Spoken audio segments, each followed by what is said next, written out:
feel like giving up sometimes. We all go through times where we feel like God is 1,000,000 miles away, where we don't have any idea what He's doing, when we're tired, when we're weary, when we think we just can't go on. Most people are afraid to set great dreams and set big goals because of the fear of failure. There's something much worse than failure. It is the fear of failure. I want to remind you that failure is not final, it's formative. It is part of the process. It's part of the journey. Your failure matters as much as your success. How do you think you're going to grow if you don't ever fail? Yet some of you have failed and you have decided, well, guess what? I'm a failure. No, failure is an event. It is never a person. I need you to make up in your mind that the only way you can lose is if you quit. I just need you to keep going. First, you cannot give up. When you enter into your long season, you've got to give it all you've got. When people go into a season of struggle, the first thing that they want to do is take a sabbatical. But whenever trouble comes, the only way that you can get through trouble is work your way through it. Make a declaration to yourself. Declare all-out war that you're going to get out of this rut. I suggest to you that if you are facing a challenge, don't stop. Stay busy. Work your plan.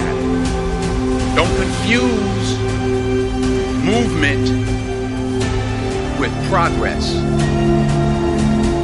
In order to achieve your goals, you must apply discipline, which you've already done, and consistency every day. You have to work at it every day. You have to plan every day. You've heard the saying, we don't plan to fail, we fail to plan. Hard work works. Working really hard is what successful people do. And I can tell you from my own personal experience, don't give up there. Develop your own compass and trust it. Take risks. Dare to fail.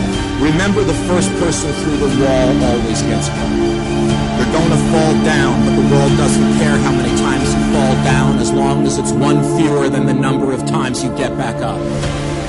If you want to grow up, you want to be mature, there is no way to do it without pain. You can't grow up on the easy street. And the very thing that discourages you is the very thing that develops you.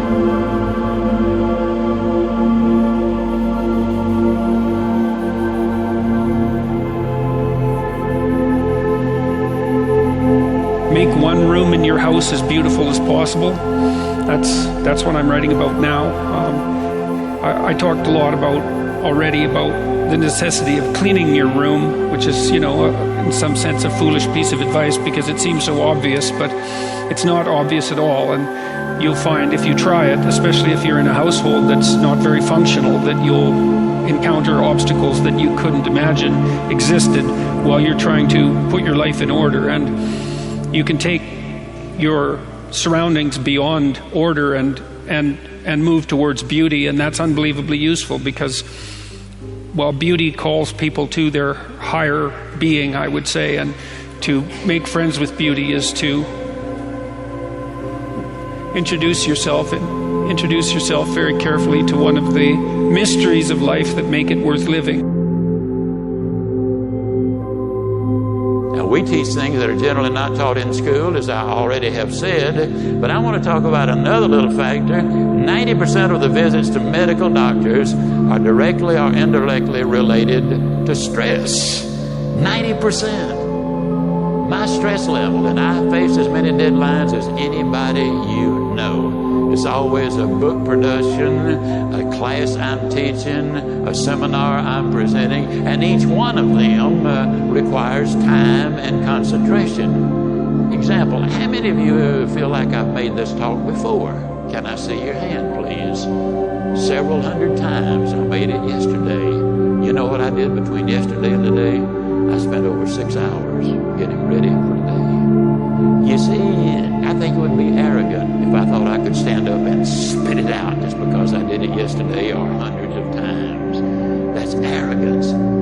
When when you respond to life instead of react to it. React is negative. You get sick, go to the doctor, she gives you a prescription, says, see me tomorrow. You walk in the next day, she said, uh-oh, it's not working. We're going to have to change their prescription. You get a little nervous. But if she smiled and said, hey, it's working. And so she's just responded, and you feel better because now you see some real hope in order to get ahead in life. Make friends with people who want the best for you. And that's a meditation on my own childhood and adolescence to some degree. I had friends who wanted the best for me and friends who didn't. And, they were friends who, some of them were aiming up and some of them were aiming down. And if you have a friend that's aiming down and you do something that's aiming up, then they're generally not that happy about it. They try to top your accomplishment with one of their own, hypothetical or real, or put down what you're doing, or offer you a cigarette if you're trying to quit and you've kind of done that successfully, or a drink if you've been drinking too much and are trying to stop being an alcoholic, or they're cynical and bitter and devoted towards no good. And sometimes that's family members too, and sometimes it's even part of you, But this chapter is an injunction to people. Is like you have an ethical responsibility to take care of yourself, you have an ethical responsibility to surround yourself with people who have the courage and faith and wisdom to wish you well when you've done something good, and to stop you when you're doing something destructive. And if your friends aren't like that, then they're not your friends. And maintaining your friendships with them might not even be in their interest. And so it's a tricky argument to make, because I'm not saying, whenever anyone's in trouble, you should, push them into a ditch and then give them a couple of kicks. That's not the idea. The idea is that, but I had a couple of rules I didn't write about. One was be careful about whom you share good news with, and another was be careful about whom you share bad news with. And those rules ring in people's minds quite quickly. A friend is someone you can share good news with. You go to them and you say, look, this good thing happened to me, and they say, look, I'm so happy that happened to you, like, way to be. And they don't think, God damn it, why didn't that happen to me? And you didn't deserve it, here's a bunch of reasons you're stupid and why it won't work. It's like, that's not helpful. And so I would say, if people are, the other thing people are doing, if they're trying to drag you down, let's say, is they're trying to see if you'll put up with it. Because they have this idea that maybe life isn't worth living and things aren't good, and that if they can besmirch, let's say, to use an archaic term, something that's pristine and good, then they demonstrate to themselves that there is no true ideal and that there's no necessary reason to be responsible and to strive forward. And so they use you as a test case. We'll just push you down into the low lobster bin and see how you respond. And if you put up with it, then yeah, my cynicism is fully justified. If you take people and you expose them voluntarily to things that they are avoiding and are afraid of, that they know they need to overcome in order to meet their goals, their self-defined goals. If you can teach people to stand up in the face of the things they're afraid of, they get stronger. And you don't know what the upper limits to that are, because you might ask yourself, if for 10 years, if you didn't avoid doing what you knew you needed to do, by your own definitions, right, within the value structure that you've created, to the degree that you've done that, what would you be like?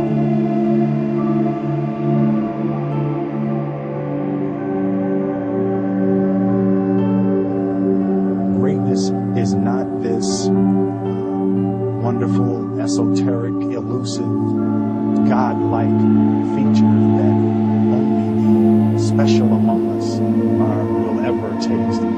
It's something that truly exists in all of us. It's very simple.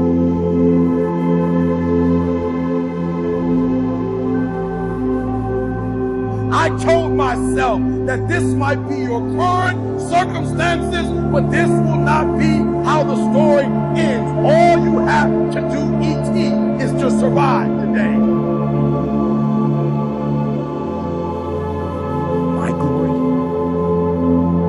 it doesn't happen in front of a crowd. It doesn't happen in a stadium. It doesn't happen on a stage. There's no medals handed. My glory happens in the darkness of the early morning, in solitude, alone I try. And I try, and I try again to be everything that I possibly can be. The best that I possibly can be, better than I was yesterday.